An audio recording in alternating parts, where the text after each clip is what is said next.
And welcome back to the Northland Sports Page, hour number 2. Brian Prudhomme, Dave Cook, Topher Davis, and Joaquim Harris. Now I feel like it's just a panel of hosts that have done NSP before, the ghosts of NSP past. But I just told Jesse Robinson it's good to see somebody that just brightens my day by appearing. Guys, we definitely got another one in Walk. It's great to see you. Oh, it's great to see you too.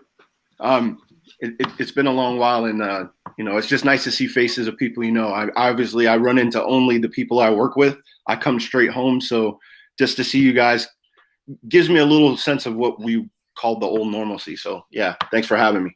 Absolutely, isn't that the truth though? I mean, when Brian said that, getting the gang back together, 6 months ago that was adorable. Today it actually means something. Yeah. No, you're right, because 6 months ago it would have been okay. We're gonna have walk in for a segment, and then let's plan the day at Cricket Pint or somewhere else and beyond. Let's make a day of it. Man, I wish the phrase "make a day of it." I wish I would have cherished it a long time ago, because how many days have we not been able to make much of?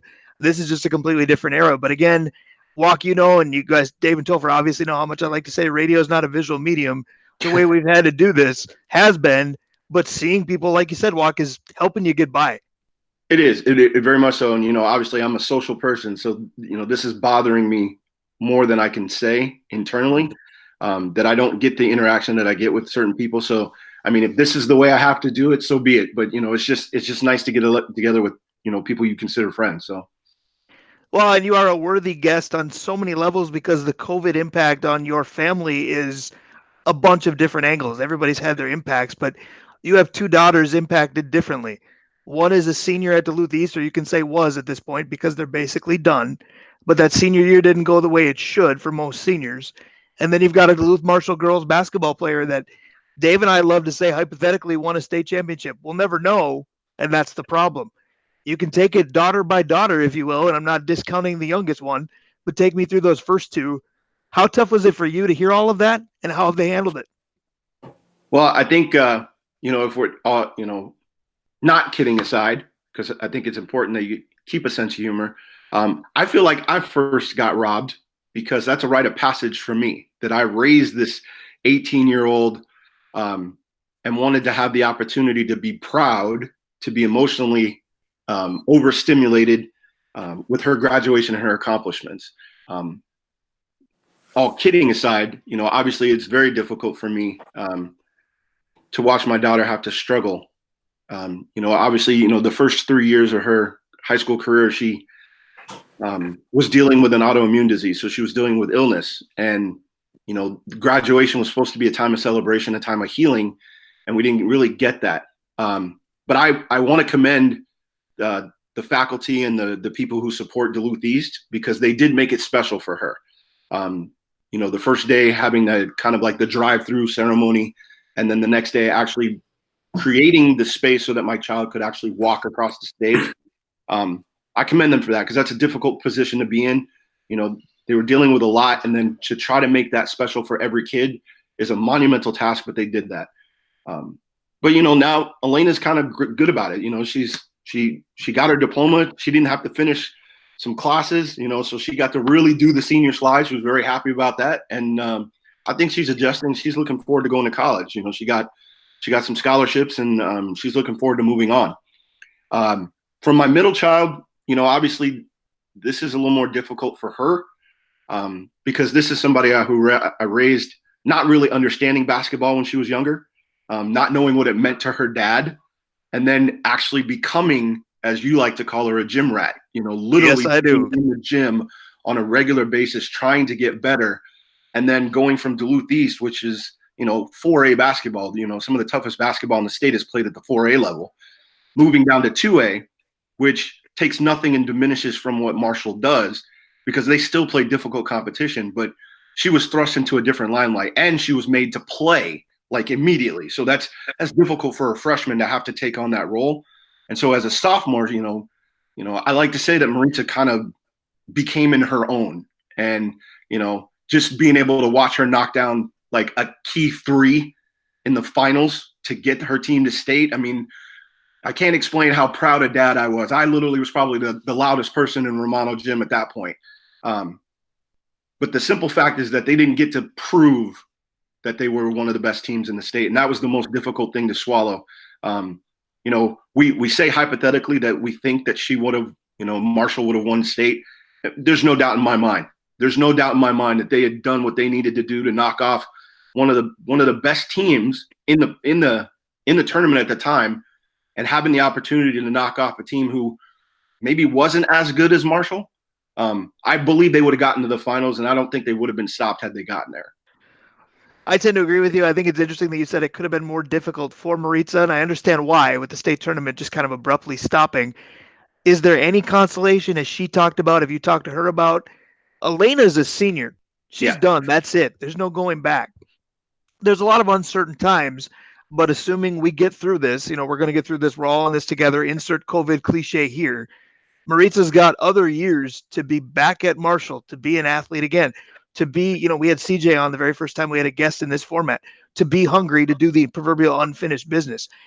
Are they to that point yet? Are they, you know, salvaged by the fact that they have a year or two more and are going to have a good team again? Or are they still, in hindsight, that trophy that got away? Well, I think there's two pieces to that. And the first is the emotional impact of what happened this past season that they're still not getting over. I mean, I think every kid on that team was dedicated to that particular goal. They had actually set that from the previous heartbreak a year before, losing to Proctor in the final. But then getting an opportunity to go back, they knew they were hungry to go back. And I, you know, like as I said, I think every kid in that program wanted to win that for Grace Kirk. You know, I experienced Grace Kirk early in my career. Grace Kirk is actually the kid that sealed my fate. She beat you. I was there. She beat you. She created the first loss in I don't know how many games against Denfeld. And I do, but I'll keep it under wraps. Yeah, I knew she was a special kid then.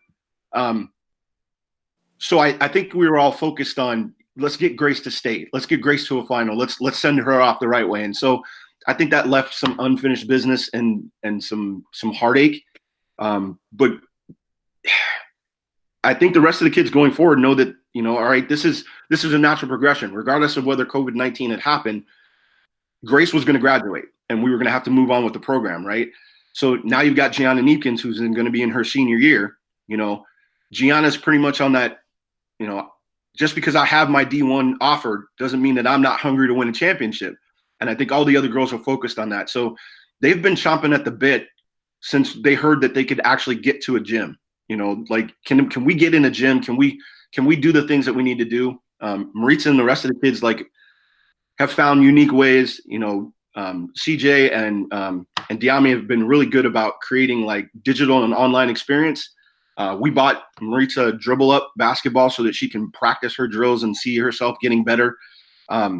Those kids they're ready to go. I mean, they're just hoping that this moves to a point where we can get back to regular business, that they can go and play. So I think right now the focus is, can we go on the 2020-2021 season and start the work? And if that happens, I think they're ready. Hey, Walk, do you think that the abrupt end of the season and all the emotional pieces of that, I got a two-part question. One, do you think it'll make those kids that are coming back more mature because they've seen it get ripped out of their hands? And two, with that as a given, do you think that, what am I trying to say? Do you think that their focus level on this upcoming season will be even greater than it might have been if they'd have completed the season? Well, yeah. And so the first piece is, I think that what we're talking about here is that they know now and don't take for granted how special that time is and how limited that time is. Like, you know, you work for something very, very emphatically all year, and then at the last minute it stops. And I think even as adults, we know that, you know, if I worked a 40-hour week and today's payday and I'm not getting my paycheck, we're raising heck. There's a problem, right? Because you expect to be rewarded for your efforts. So you have kids who are in a situation where it's rare to get to state in the first place. It's a privilege, right? Not a lot of schools get to appreciate that or experience that. So when you have a team for the be the first one in history to go to state, and then you do well, and then at the last minute they go, we're going to stop right here. That's very disheartening. I think that we all know from experience that once you've experienced something that's been traumatic, that you have two choices. You can grow from it, or you can let it consume you. I like to think that because I am a dad girl, girl dad, that I know my daughters are very independent and very strong. And they move on very quickly. They understand that these are parts of life. These are facts of life, and there's nothing you can do about it. You've mourned it, and once you've mourned it, you have to move on and move forward. And so, she's frustrated, right? But she's not frustrated at what has happened in the past. She's frustrated that this situation is not allowing her to move forward. And so once we can get our kids back in a situation where, hey, now you can get out into the gym, you can socialize with your friends, you can work out with your team, I think it'll be better for her. Speaking about working out with your team and being able to get back in the gym during this time period, how has the team been kind of sticking together? What have you seen as a parent of someone on the team? Has there been workouts? Have they had Google Hangouts with their friends? How has that team really worked to try to get things going? Well, to work one of past the things this? that I appreciate, and I didn't get to experience when I was at East, was the camaraderie of the parents, the Duluth Marshall parents. In addition to being loud and boisterous at sometimes, and we own that. We own that because we're passionate about our kids. But it's a good friend group. We actually had a Zoom meeting with just the parents, just so that we could, because we missed each other, right? I'm very close to the Neepkins. I'm close to the Kirks. There's every kid on that team is very special, and they have great parents. They have absolute great parents, and so I've been happy to be part of that friend group. Obviously, the kids got together and celebrated when Gianna signed her letter of intent. I can't say that they followed the social distancing guideline when we met up, but that's expected of young people who've grown fairly close in the last 2 years.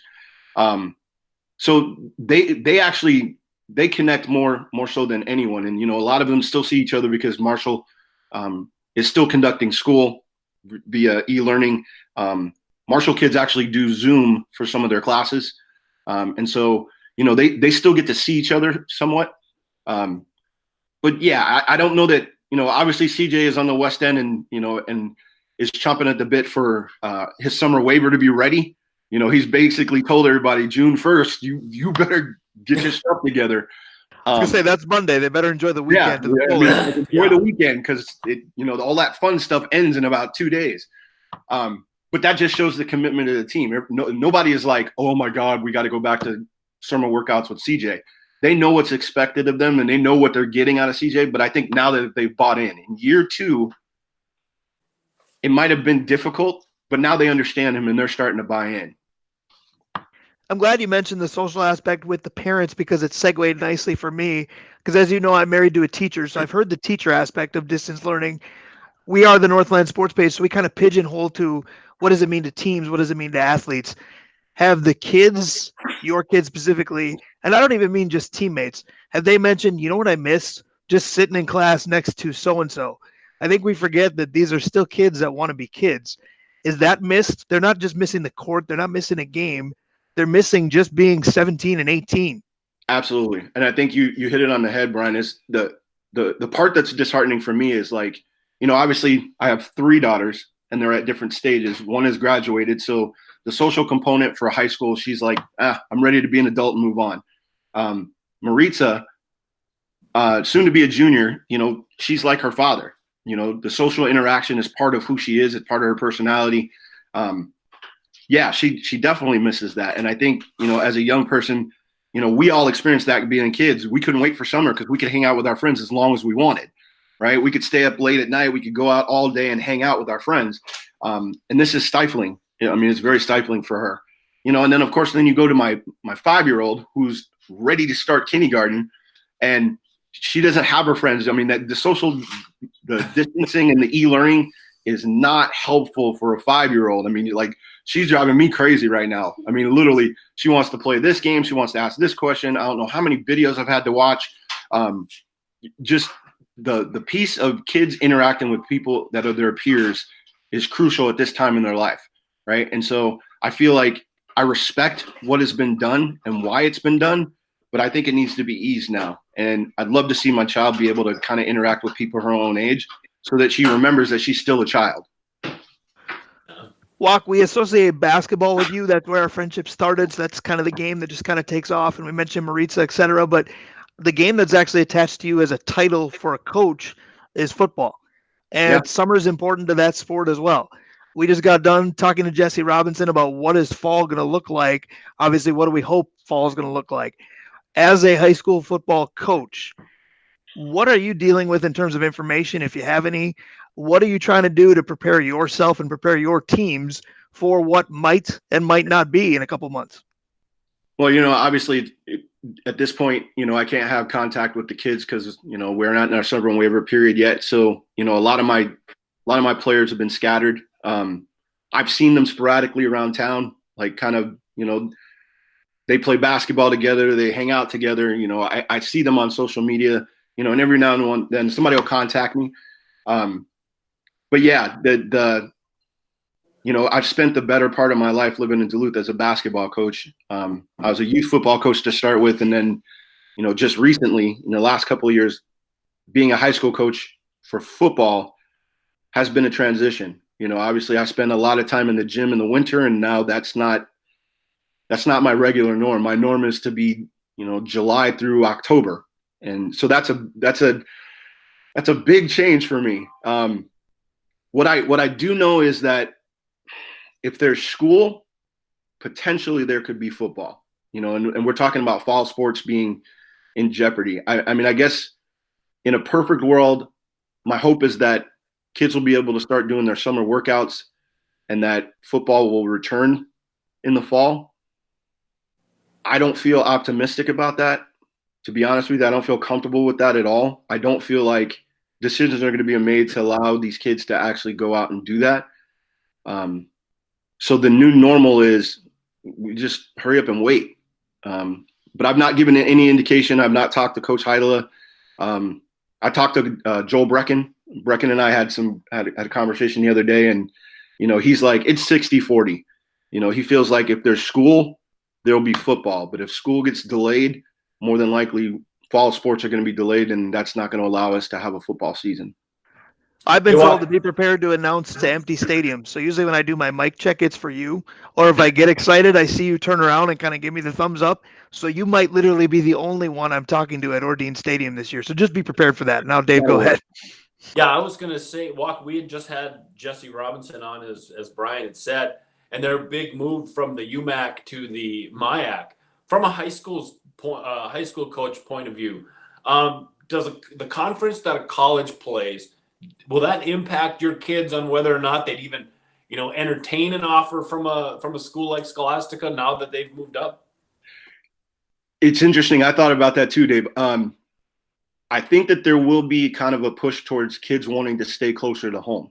I mean, obviously, one of the opportunities that we have here is that we have so many universities that are close that there's an opportunity to play your sport at the next level, right? I think the delusions of grandeur of everybody playing D1 have kind of gone. People know that there's credible and there's good football at D2 and at D3, right? It doesn't have to necessarily be about the major school to get into the spotlight. I think for a lot of kids now, it's about continuing your education and playing football, like being able, I'm not saying that the opportunities are different now, but there weren't a lot of quality D2 and D3 schools around the area that I lived in, right? So, UCSB, Cal Poly, those are the schools that I had the opportunity to go because they were close around. But I didn't feel like I was being recruited at the right level, right? Like, I think that I'm a D1 athlete, and, maybe coaches didn't think that, right? So which is why I ended up taking my talents overseas. But you have a lot of kids here that, hey, they just understand now that and I imagine it's the same way in hockey, Topher, and you can speak to that. I imagine there are kids that everybody thinks they're a D1 athlete, and they find out, well, there's not a lot of room at D1. It's very razor thin, right? But there's great room at D2, and there's great room at D3, and there's an opportunity for you to have the balance of education and sports, because I don't think kids really understand what the commitment of D1 is. You don't own your life. It's like being in the military. You do not own your life anymore.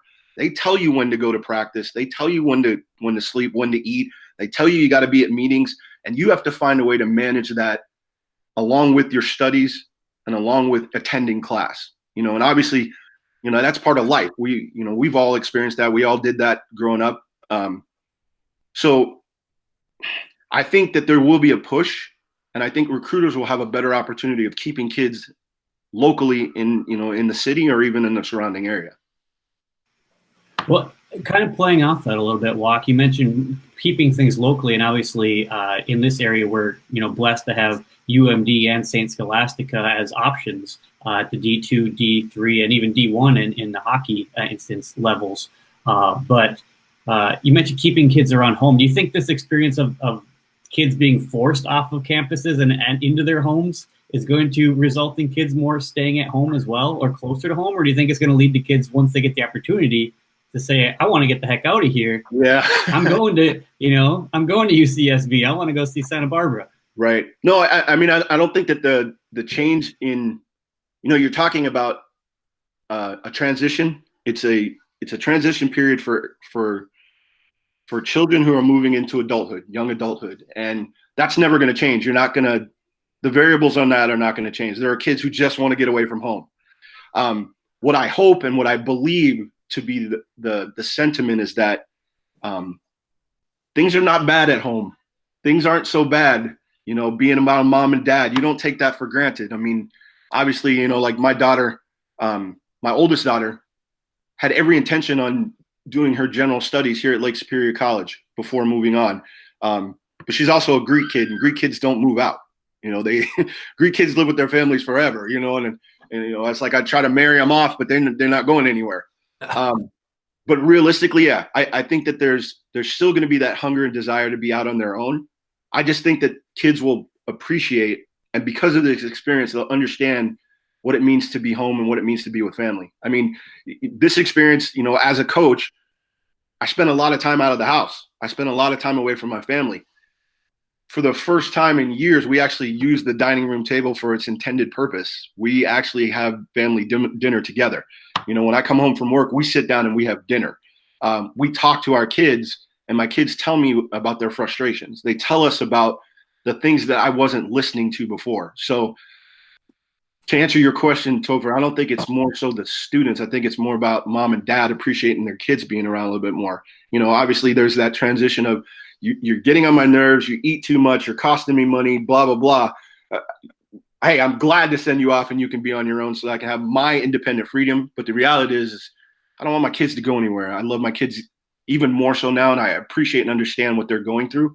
And I think that we're moving towards, most of us are moving towards family values, about the family being the focus again, being important, and young people understanding the importance of the connection that they had and created and keeping that connection as long as they can. You talked about transition period for Duluth East football. This season is going to be one.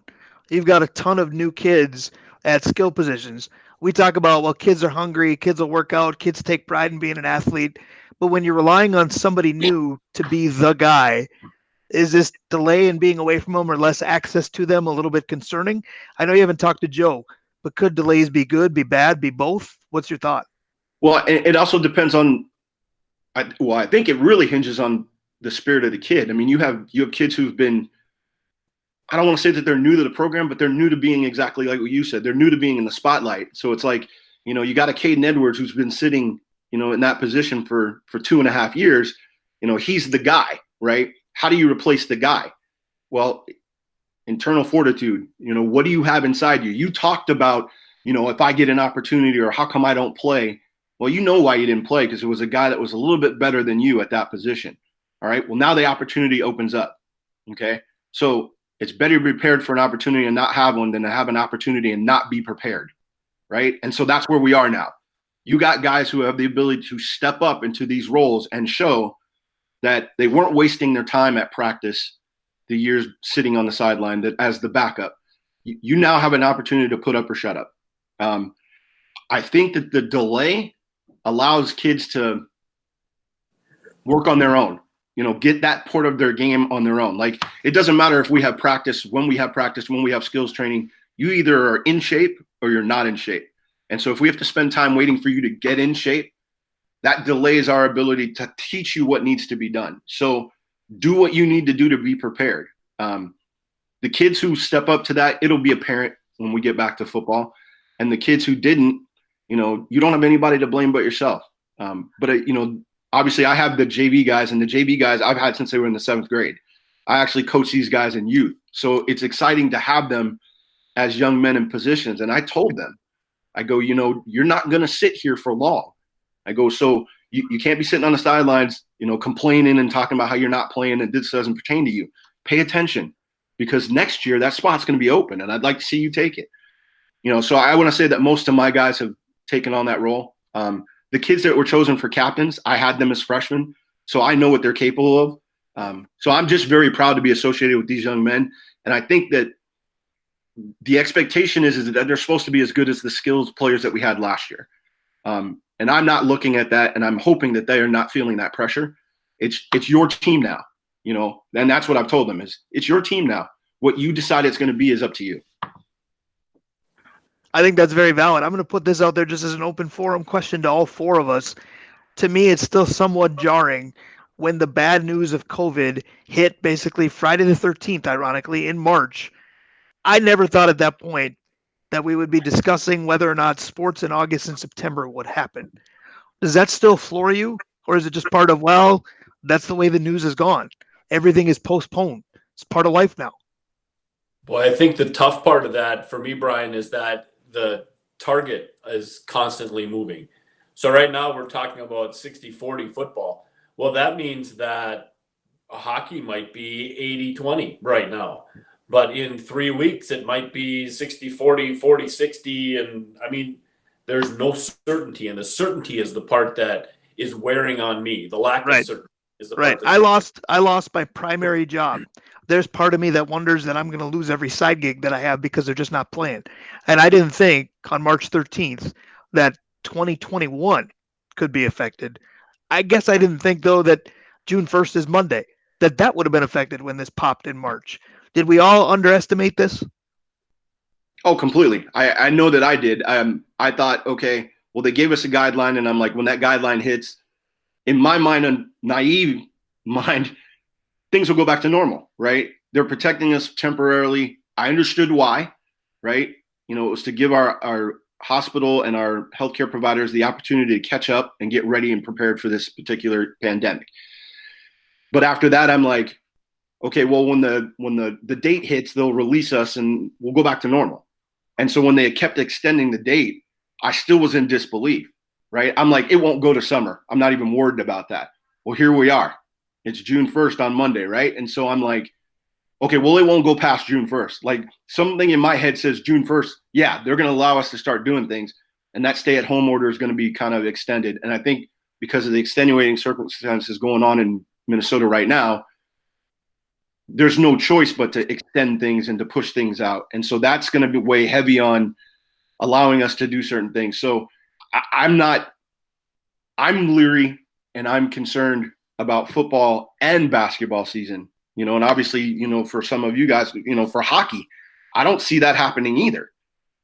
Although your sport is probably the only one that we could probably safely social distance as long as you push the puck, but right. As long as they're padded up, can we biggest pretend parts that of no that- contact was made? Yeah. right. The biggest parts of that is, hey, we love the contact. But I mean, it's the social aspect. I'm not really worried about sports. I'm worried about our young people not being able to interact with each other. right. Because this is a pivotal part of their life.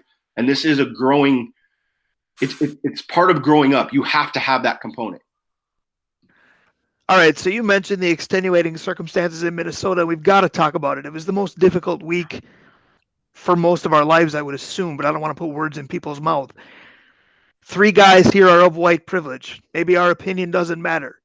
You're different in that sense. I want your opinion. I give you the floor. Well, first, let me say this, is that your opinion does matter, because I know all three of you personally. To be in a place of privilege and to use your privilege to say that what you see is wrong is supportive. For you not to say anything denies your privilege. And so, really, I just posed the question to the three of you. If it were me in the street, would you allow them to talk about me the way they talk about George Floyd or anybody else? You know me personally. You spent time with me.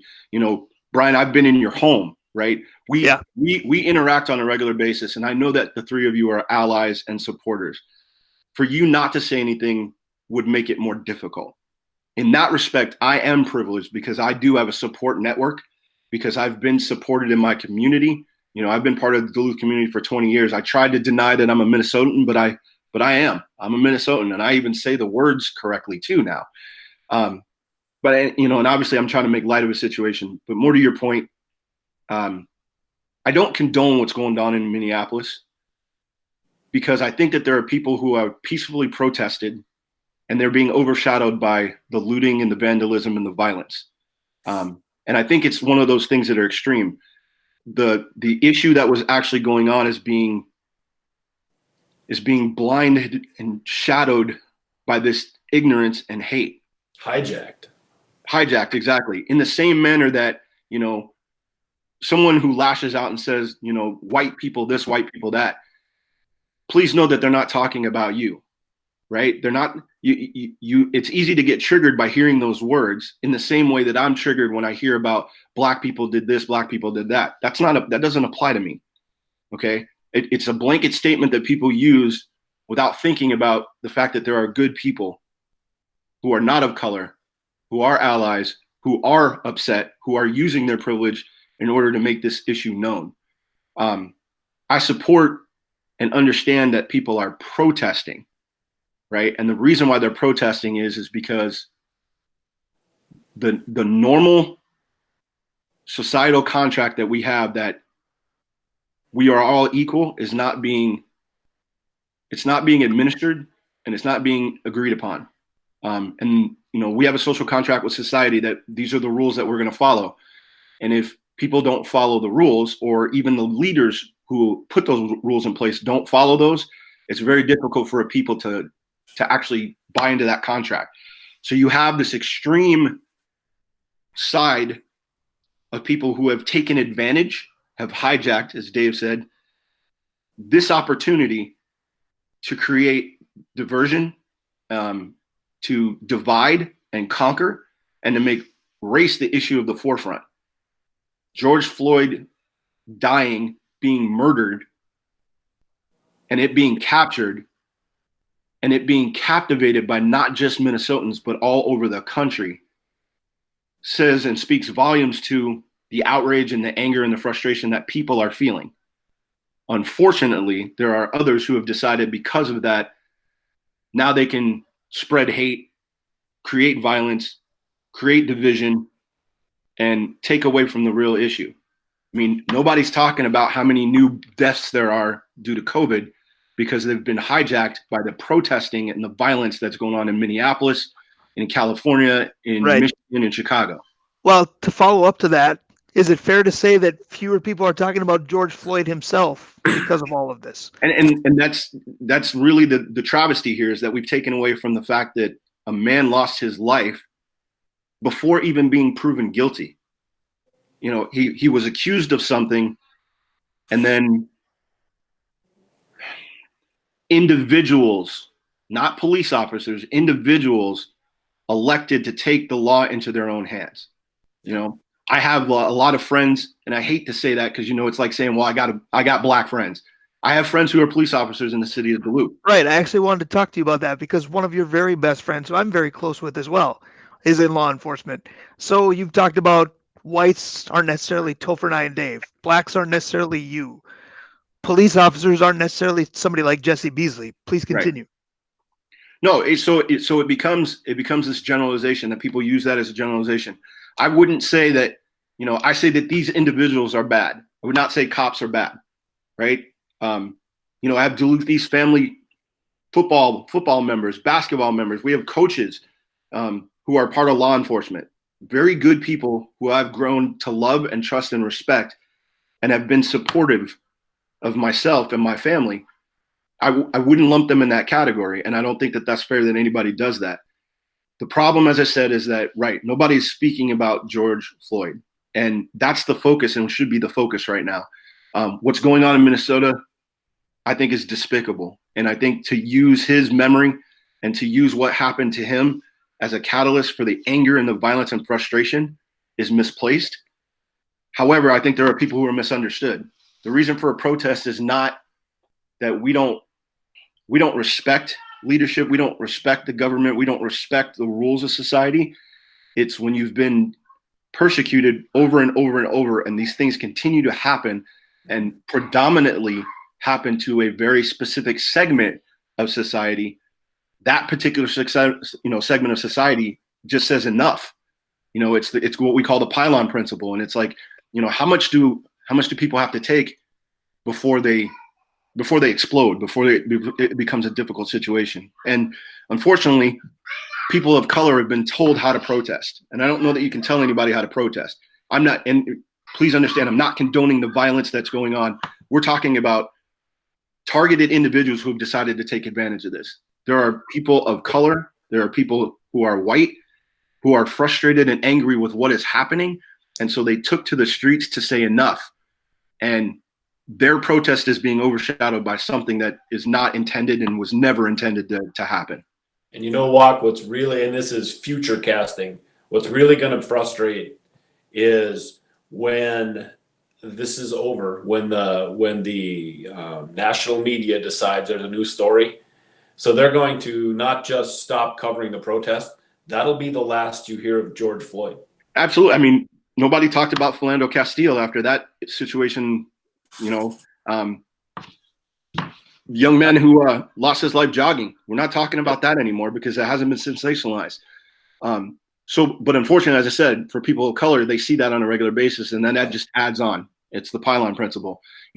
This month it was this gentleman. Now it's George Floyd. Next month it'll probably be somebody else. Unfortunately, somebody will be caught in a circumstance. But it's news because now it's being broadcast everywhere. Unfortunately, Black people were telling that story. We were saying that these things of racism and these things of violence were happening, but it wasn't broadcasted. So it was a story that you told, right? Black people knew that. But then when it was brought to the world, then your eyes were open to it. And now you can't unsee it, right? You can't hide. We know that it's happening. But yeah, it ends up became, like you said, it's a sensationalized headline.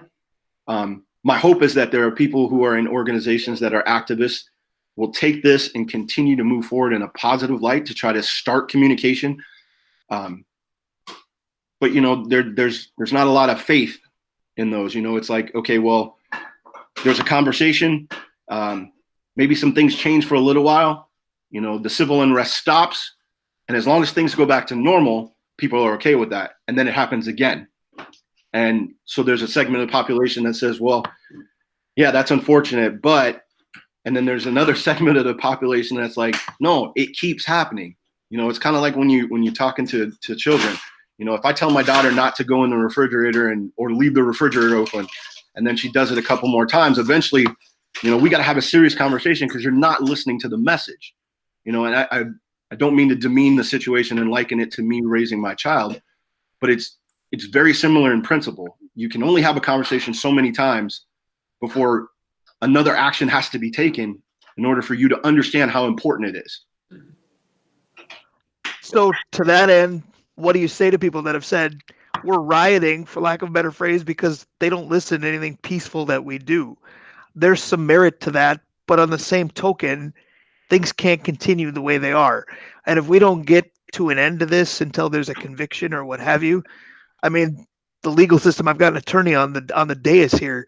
We know that that's not short. We can't continue like this.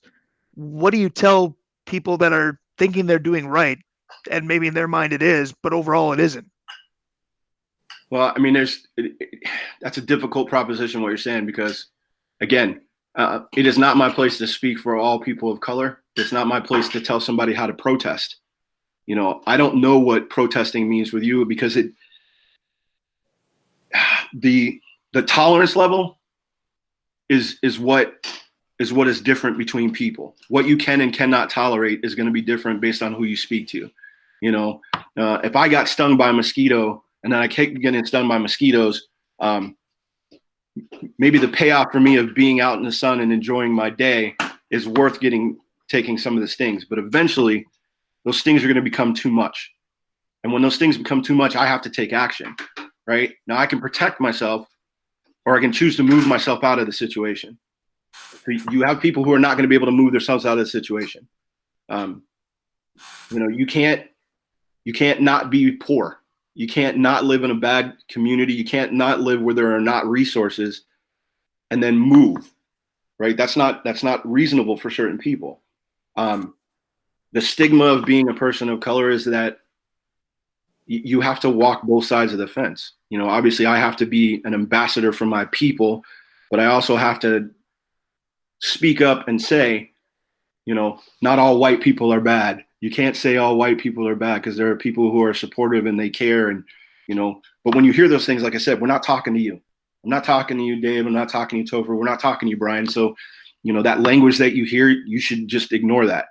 In the same manner that every day I have to listen to people who don't understand people of color tell me black people do this, black people don't do, you know, they do that. And I'm like, that's not me. They're not talking about me. You know, applying this situation going forward, I mean, you're never going to not have racism. You're just not. You know, that's asking for that goal is not realistic. But moving forward and remembering that this is a marathon, not a sprint, there is no goal to reach. Like, we're never going to reach a goal, but you have to keep moving forward.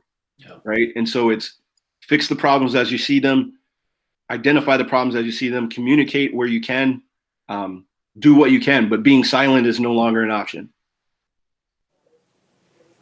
No, I think you're absolutely right, Walk, and it's been, you know, enlightening to hear your perspective on this whole matter as well, because, you know, as a, you know, a white male, you know, it's sometimes difficult to see these things happen and feel that you know, I feel a ton of empathy. And also, as Brian mentioned, being an attorney, I'm in that system, the justice system. I'm part of, you know, I'm not saying part of the problem, but there's a problem in the justice system. Yeah. And, you know, I think that racism is something that's deeply rooted within this country. I mean, within the founding documents, within the Constitution, you know, slaves were 3/5 of a person.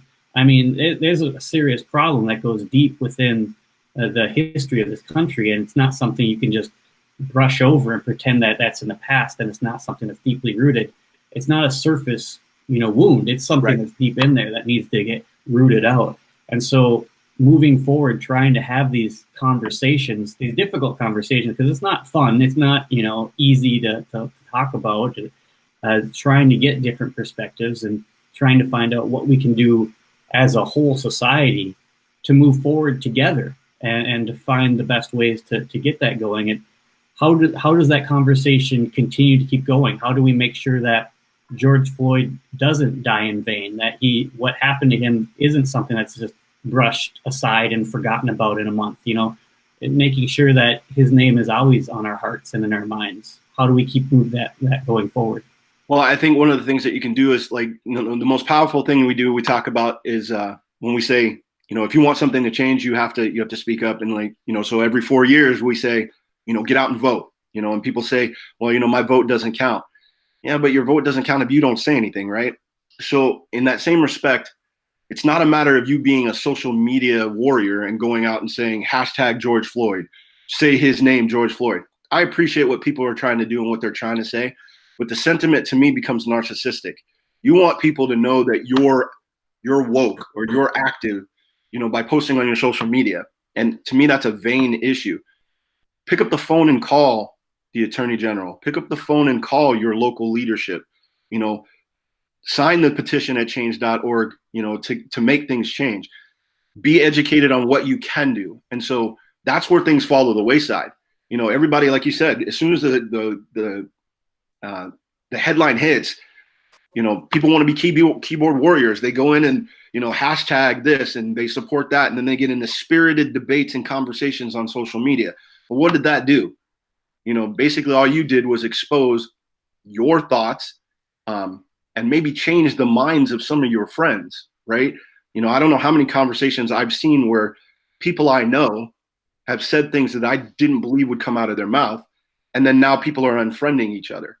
I would never do that. I would never unfriend somebody because they had a different opinion as mine. I just choose not to listen to everything you say. But I need to be educated on what your stance is and why you believe what you believe. And I think that's all you're expected to do as a human, is to find a way to connect with other humans, is to understand that you might not be sympathetic because you don't understand, but to be empathetic to someone that you know, and to try to understand where they're coming from and what they're struggling through. I mean, obviously you're never going to be black men, so you're not going to fully understand what it is for me and what it means for me psychologically and mentally, whatever. But you can see pain. You gentlemen have common sense. You are of more than above average intelligence. Okay. I mean, you're very knowledgeable. You have a network of people that you can reach out to when you need something and resources. Teach somebody else how to do that same thing.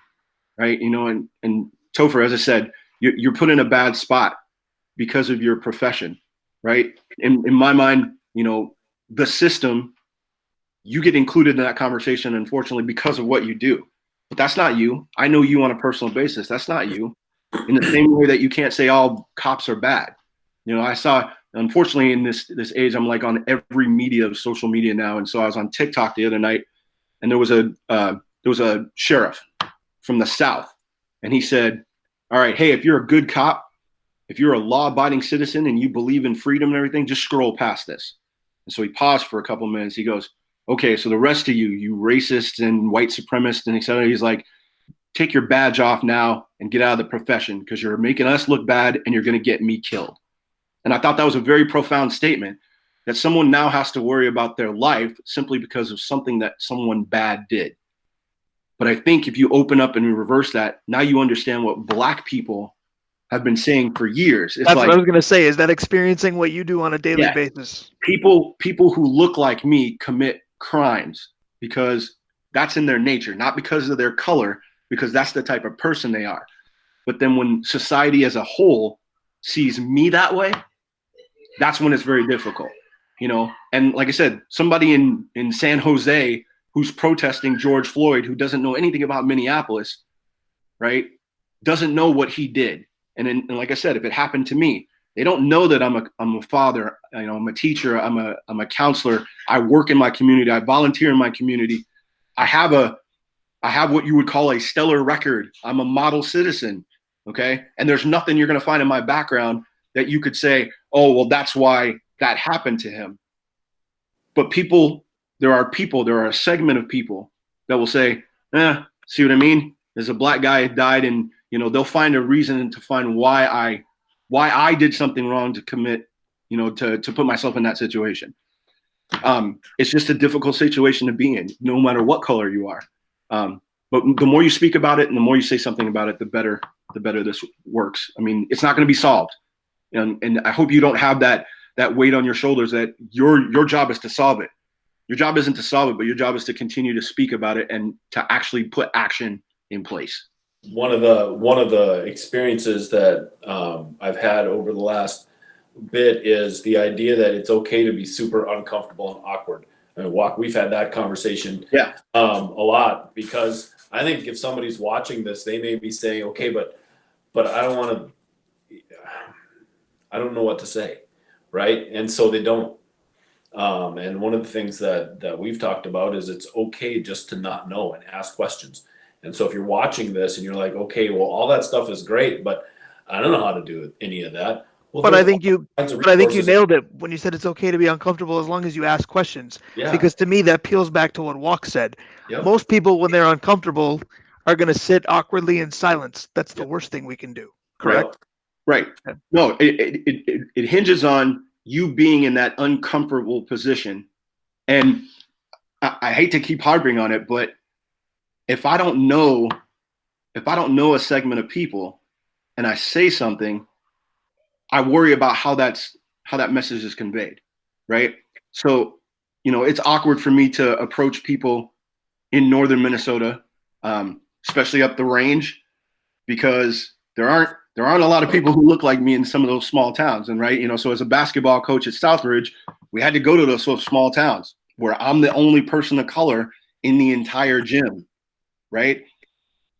And I don't know how to approach the conversation. So what I always do is, you know what, look, hey, I'm uncomfortable here. I acknowledge that. I don't know anything about what your culture is, what your traditions are. Can you just please explain? Okay. And I think, what Dave said exactly is what is most uncomfortable and often deters people from doing the right thing is I don't know what to say. So it's easier for me not to say anything. The best thing you can do is just go, you know what? I don't know where I'm supposed to fit in. What can I do to help? What am I missing, or what do I need to understand? And then becoming educated about what you can do, right? And, I mean, that's how we grow, is when you don't know something, you're ignorant to it, and you take the time to learn about it. Absolutely. So what would you say to this type of not so hypothetical? Because racism is obviously prevalent. And I know that I used to think as a white male or just a white person that the smartest thing that I could say, or the most caring, supportive thing that I could say, is I don't see color. I see people for who they are. Now, I've had black people say to me, don't say that. See my Right. color, honor it, know my backstory. Is that the preferred take? Or I don't see color. I understand what they're trying to say, but it obviously tends to come off incorrect. So it's obviously, to me, it's not comical, but I think it's ironic that you're asking that question, because of the four of us, you are unique from the four, out of the four of us. The first thing I didn't notice about you was that you have canes to walk. That wasn't the first thing that I noticed about you. It's probably my obnoxious personality, but continue. Yeah, but if I don't acknowledge the fact that that is part of who you are, then I'm not really knowing and trying to get to know you, right? So I don't treat you any differently because I know that you have a difference from me. Right. Does that make sense? I mean, you're still Brian Prudhomme. I still give you trash the same way I give it to Topher and I give it to Dave. I'm probably not worse, but go ahead. Yeah, but I'm not going to treat you any differently because you and I walk different, right? Yeah. That, I know that I have to be respectful of, like, I can't just run off in a crowd and expect you to be behind me, right? It's a great way to get away from me, though. Yeah, but I have to be conscious of who you are, and then I have to adjust when we're together, right? There are certain things that I have to do, in terms of acknowledging the privilege that I have to make space for you, right? I acknowledge that it might be easy for me to push people out of the way during a crowd, but you don't have that same privilege. So my privilege is to make sure that people understand that you need space and to help make that space for you. That's what I'm asking. If you deny the fact that I'm a black man, then you don't see and understand that I have struggles that I have to go through. So what your job is, if the four of us are sitting at a bar having a beer and the waiter tends to be a little more difficult and his speech is a little bit different with me than it is with you, if you say nothing, you're complicit in that action. You have to be able to speak up in places where I might be considered the angry black man for defending myself in the same manner that you would do for yourself, and that would be accepted behavior. So it's not a matter of, when a person of color says, please don't say that you don't see color, what I hope you see is integrity. What I hope you see is the values that you value for yourself, and that the people you surround yourself with, whether they be persons of color or not, have the same values and traits that you have and that you respect. So if someone treats you with respect and has honor and integrity and speaks well and, treats people well, it doesn't matter what color they are if you surround yourself with them. Mm-hmm. But you do have to acknowledge who they are. I'm glad you went that direction, because that is precisely why I asked that question, because we do have that, I don't want to call it a common bond, but it is in differences. Yeah. It is. I mean, and that's why I'm leery about using the D word when I talk about you, because I don't see you as having a disadvantage, a disability, anything different from me. But see, I would. That we are different. Okay. I respect that. So let me ask a very difficult question, because we've all been told no in life for something that we want. Yep. Jobs, I'll use it as an example. I've never not gotten a job and thought, I didn't get it because I'm disabled. It's just not how I am. Yeah. With what's happening, are we inching, unfortunately, closer to any time that a person of color gets told no, even if it's not the reason, they're going to assume it is the reason? I feel terrible asking that question, No, but it's a question. it's a thought-provoking question, and it's something that most people of color, I should say, I don't want to speak for everybody, but it is something that goes through your mind. Did I get this job because of the color of my skin? I grew up in a military household where both my parents were in the military. Both of them were very successful in the military. So I grew up around officers' kids, non-commissioned officers' kids. I grew up around leaders, and I grew up around hardworking, line-level staff people my entire life. I have an internal work ethic. I know that in order to get where I need to be, I have to have education. So when I go in an interview, I'm talking about the one thing that I'm the expert on, me. Nobody knows me better than me, right? I either decide that I'm going to do everything in my power to get a job or to get an opportunity, and then I leave it there.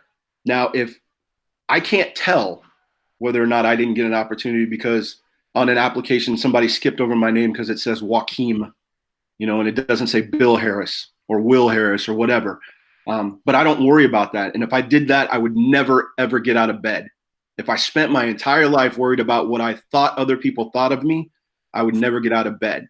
So what I say, and I've been challenged on that before, you only got your job because you're black. And I was like, no, I got my job and you lucked out because I'm black and qualified.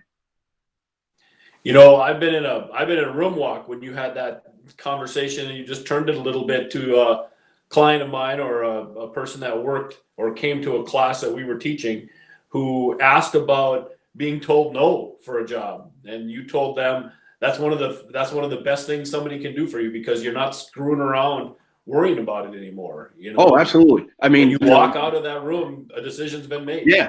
Don't waste my time. If I'm not the person for you, say no. What I don't like is when you get that. I get and it's funny because now I'm in HR and that's what I do. Send out that form letter that says, "Thank you so much. You were talented and everything, but we decided to go in another direction." But we can't be. The meta message behind that is we just didn't want you. We found somebody else we wanted. For somebody to be formal with me and go, what, we just didn't want to. We just didn't want to move in your direction. Sorry, we decided to go with someone else. Thank you for the opportunity. Thank you for the opportunity is what I say. Right. But the point that Dave was making and what I told people is no allows you to move on and allows you to move your energies to something else. Right. So you thought that this was going to be a great job. What you can't see and what nobody can predict in the future is all the pitfalls that you were going to go through. I think, and I truly believe that there's a path for people and that they're placed where they're supposed to be placed. And so if somebody tells you no, all they've done is remove that barrier so you can get onto your next task and get to where you're supposed to be. It's the most powerful thing that you can actually say to people is no, because it allows them to move on. When it becomes to a person of color, there is, I'll say for myself, because I don't want to speak for anybody else. There is a moment of uncertainty. I allow myself a moment of weakness to say, did I do everything right? Did this person just not like me because of the color of my skin? And then I slap myself mentally and go, you know what? That's not the case. If you were supposed to get that job, you would have got that job, right? Did you work hard enough? Were you the best candidate? And there have been times where I wasn't the best candidate. Somebody else was more experienced. But I didn't get where I am because of the color of my skin. I got there because I went and got an education, because I worked hard, because I was able to prove that I could do the job. And as I said, you just getting me being a person of color in your organization is just a feather in your cap. Yeah. Not to overly lighten the mood, but you got 3 HR guys and an attorney in a room, and this is a lot more filled with personality than you would think that would go, right? On paper, we don't look all that entertaining, but I hope this is. It does sound like the beginning of a joke you might tell around friends. So 3 HR guys and a lawyer. 3 HR guys and an attorney walked into a bar. Well, and again, I hope you can say that eventually, because these 3 HR guys and that attorney would love to walk into a bar together. It'd be a blast. Absolutely. So I guess my final question is not how do you want this to end, but how do we get close to an end? at least to the fierce tensions that are present right now, because it's not just about George Floyd. It's about a number of names that you've listed. It's about a history of being told other than what they wanted to hear, or being told no when they've asked for social justice, if you will. So we're going to extremes. You don't have to be an expert, you don't have to be in a government position, but everybody's asking whoever will listen or whoever will offer a solution, what do you got? Because we're not there, obviously.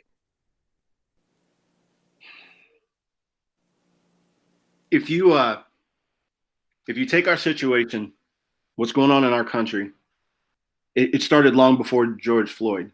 It started long before COVID. I put a quote on Facebook the other night, last night actually, because I was watching.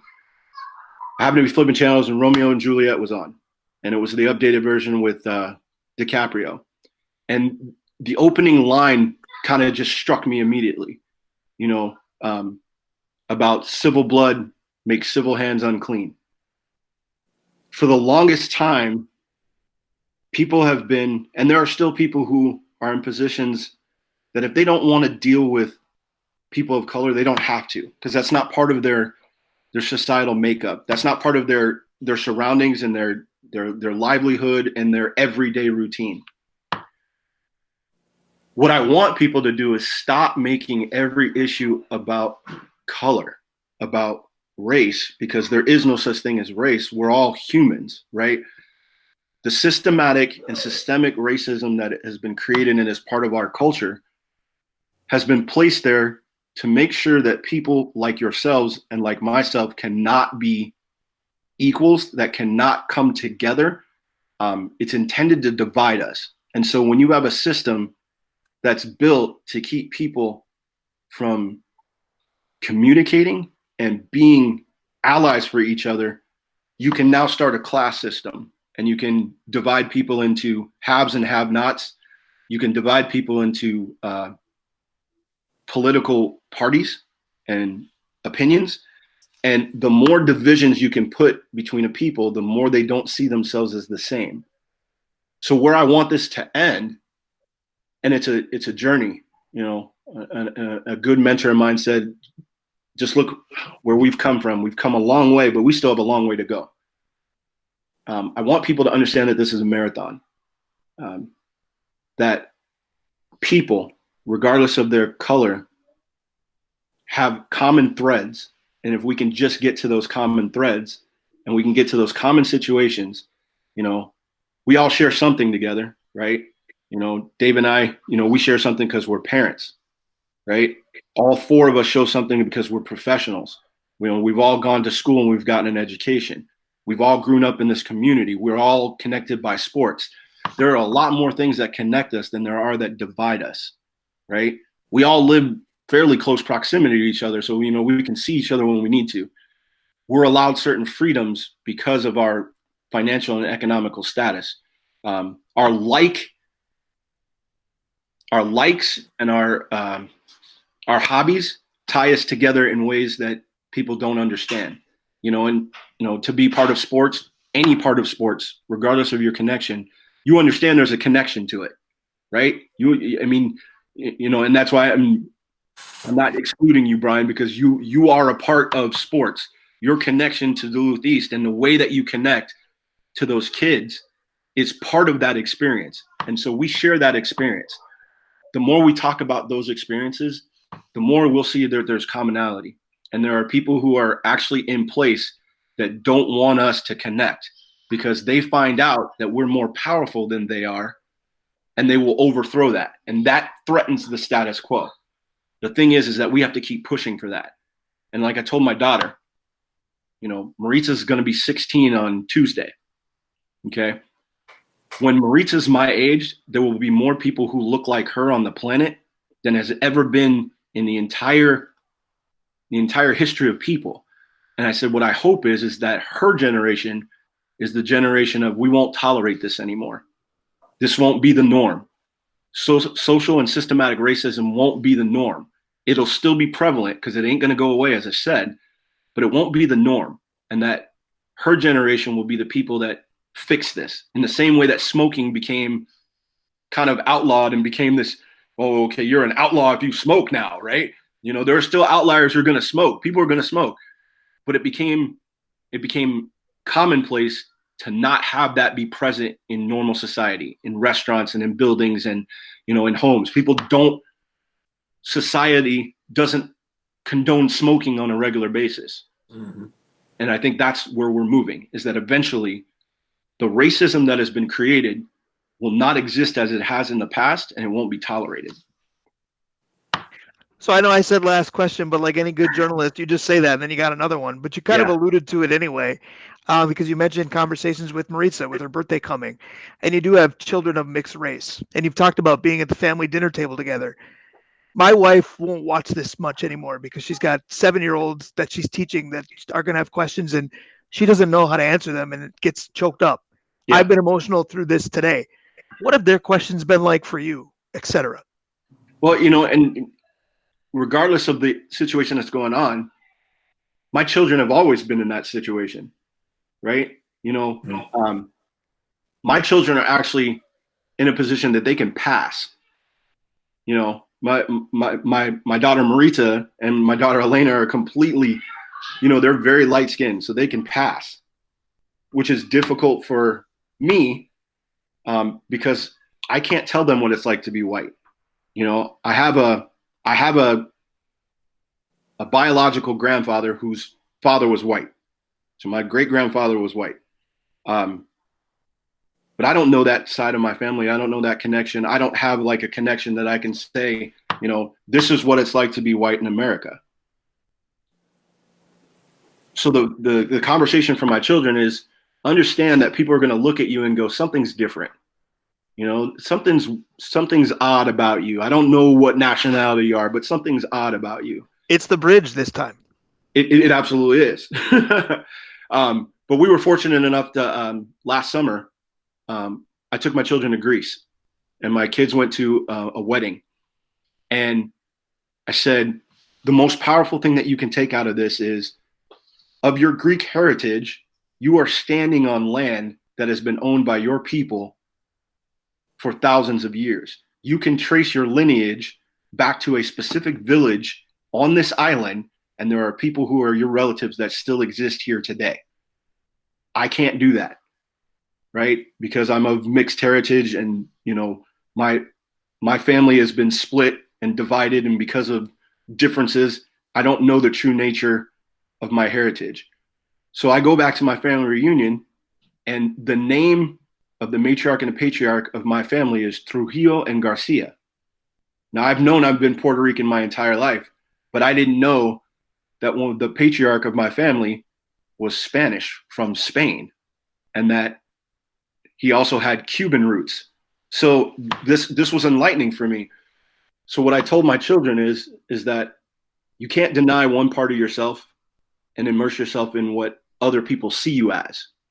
So the dinner table conversations have been, you are not black people, you are not white people, you're not Finnish, you're not Italian, you're not Puerto Rican, Spanish, or Cuban, you're not even West Indian. You are American. And that's the only thing that matters right now, is that they're Americans, that they're born in an area, in a country, in a society that allows freedoms, allows them to be who they are. And your job is to just remember where you come from and use that to move forward. Well, I'm pretty sure Dave and Topher will tell you this. There are very few shows that I'm pretty quiet in.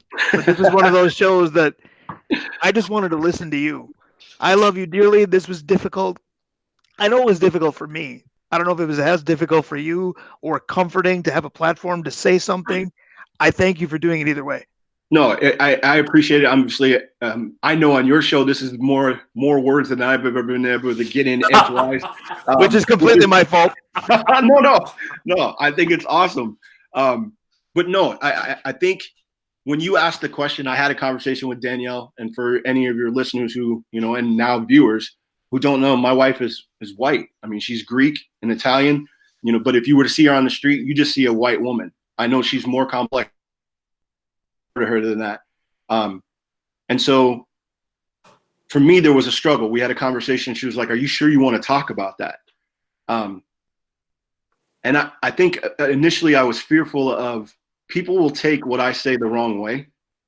And there are people who will think that I'm speaking for the entire race, and that, and from my culture, for people of color. And I'm not doing that. I'm talking about Joaquim Harris. I'm talking about my family. I'm talking about my situation. I don't know what it's like to live in Minneapolis and be going through this stuff. I have some friends from Duluth who live in Minneapolis who've actually reported live and showed me what's going on in their community. But that's not my life. I do understand that, and that's difficult for me. But it was more refreshing that somebody who was in a position of power gave me the opportunity and the platform to speak. So in not even realizing what you were doing, simply because based on our friendship, you allowed me a platform to speak as a person of color. That says volumes about who you are, and that does more than I can say.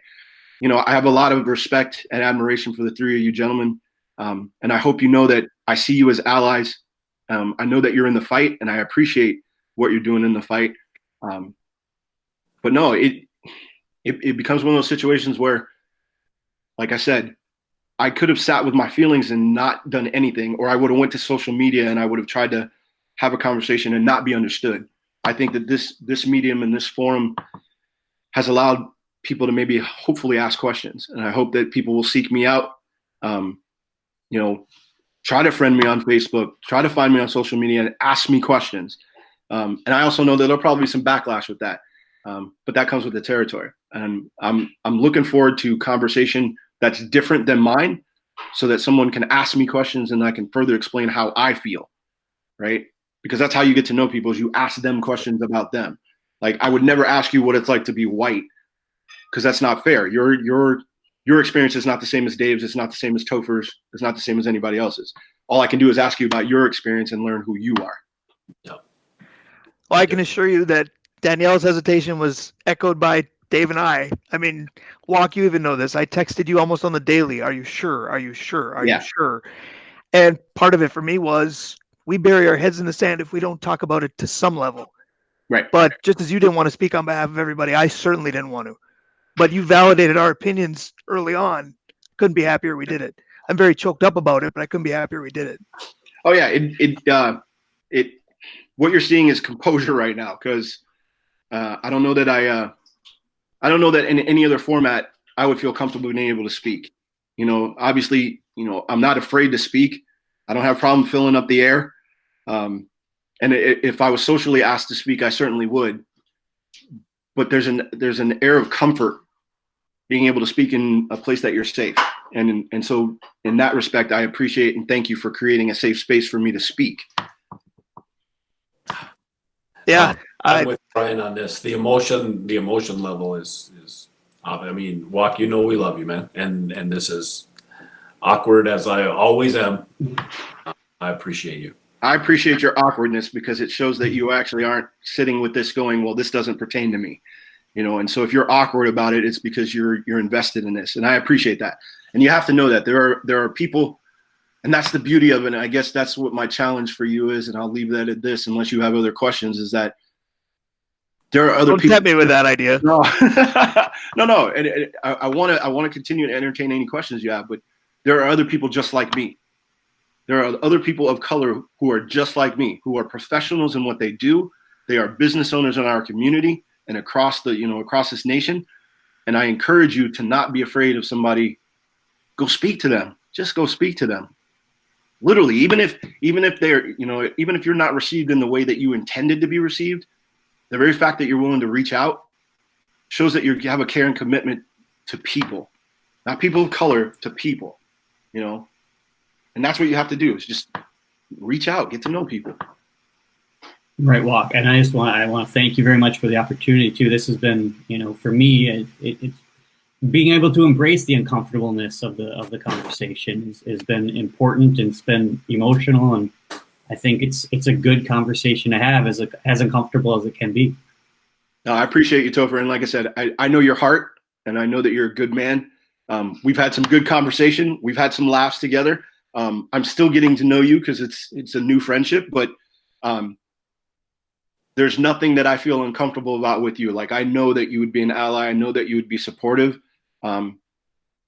I guess that's just intuitive that I've taken the step to try to get to know you, and we've taken the step to be in each other's lives, and that's all you can ask of somebody, is that a like-minded individual who has the same values and same integrity, the same respect, and the same admiration for people and for sport. That's who you put in your life.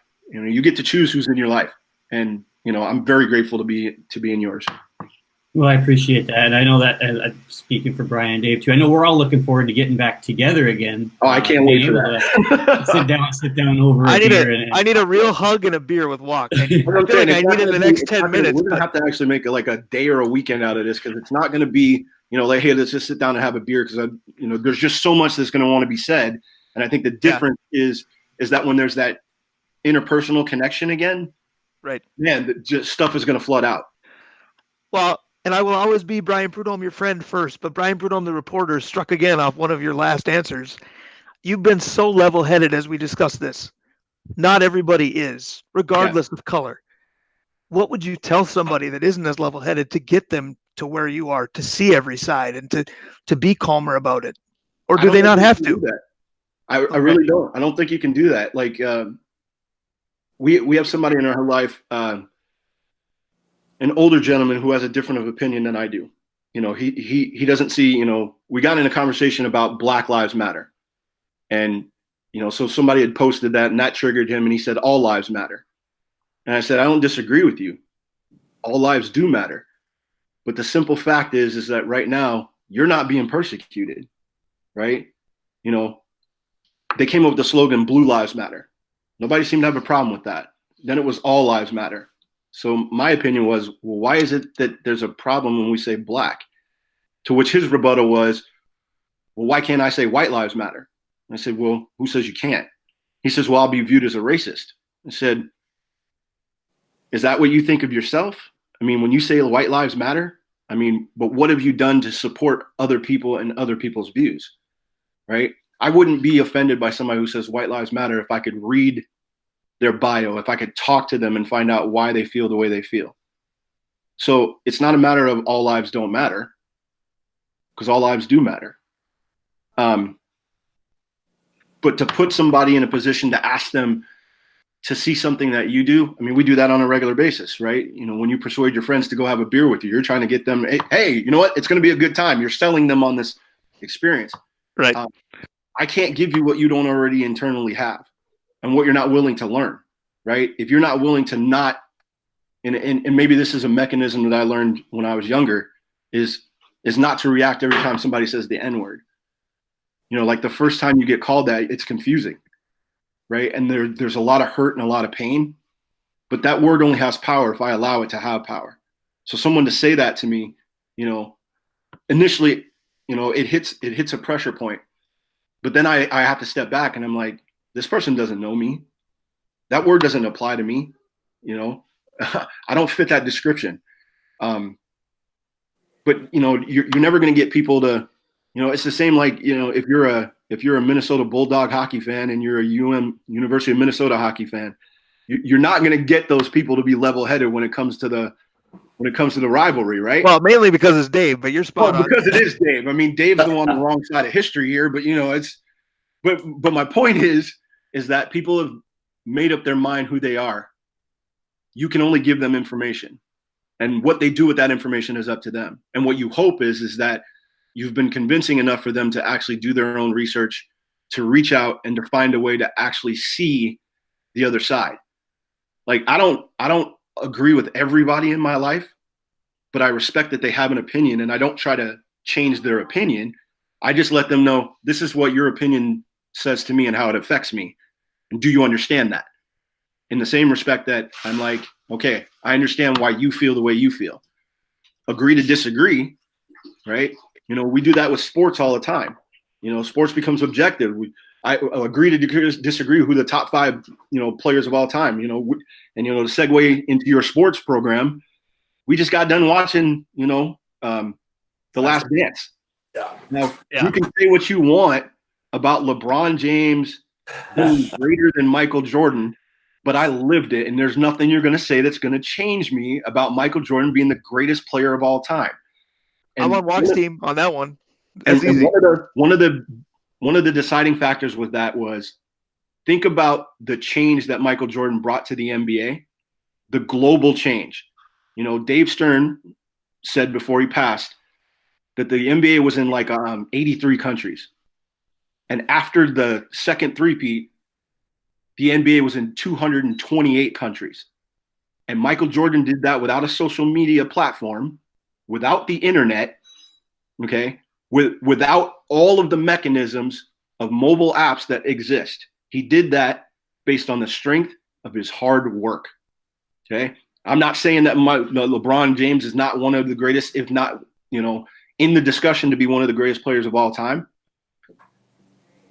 But I lived in an era where Michael had to fight a difficult battle where he overcame and he transformed the game.